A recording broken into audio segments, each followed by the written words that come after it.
পরিবেশের মধ্য দিয়ে আমরা আগামী 12 তারিখ আমার এই ঢাকা 16 আসন ইনশাল্লাহ নির্বাচন অনুষ্ঠিত হবে। যদি কেউ এই পরিবেশকে অস্থিতিশীল করতে চায়, কেউ যদি কোনো বিশৃঙ্খলা করতে চায়, আমি আমার দল এবং আমাদের আইনশৃঙ্খলা বাহিনী আমরা দৃঢ় হাতে সেটা দমন করার চেষ্টা করব। কারণ আমরা কোনোভাবেই কোনো অন্যায়কারীকে, কোনো বিশৃঙ্খলাকারীকে প্রশ্রয় দিব না, সে যেই হোক না কেন।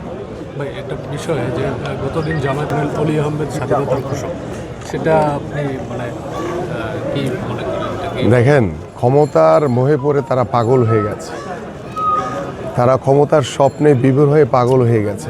যেটা প্রুভেন বাংলাদেশের ইতিহাসে, যে আমাদের শহীদ রাষ্ট্রপতি জিয়াউর রহমান তিনি স্বাধীনতার ঘোষণা দিয়েছেন, হঠাৎ করে তিনি একটি রাজনৈতিক বিতর্ক তৈরি করার জন্য তিনি এই ধরনের মিথ্যাচার, অপপ্রচার, এটা আসলে একজন রাজনীতিবিদের কোনো শিষ্টাচারের ভিতরে পড়ে না। এবং আপনি গত পরশুদিন তিনি যেটা বলেছেন, যেখানে আমরা নারীদের সম অধিকার প্রতিষ্ঠা করতে চাই, নারীরা সমানভাবে এগিয়ে যাবে, নারীর স্বাধীনতাকে আমরা প্রতিষ্ঠিত করতে চাই, সেখানে তিনি বলেছেন নারীদেরকে নিয়ে যে কুরুচিপূর্ণ মন্তব্য করেছেন, যেটা অত্যন্ত দুঃখজনক। এটি অত্যন্ত আসলে খুবই খারাপ লেগেছে প্রত্যেকটা। এবং আমি মনে করি যে আমাদের এখনই সময়, আমাদের নারীদের যে আমার স্বাধীনতা আমার হাতে, এই যে নারীদের যে অধিকার, সেই অধিকার প্রতিষ্ঠার সময় কিন্তু নারীদের হাতে এসছে।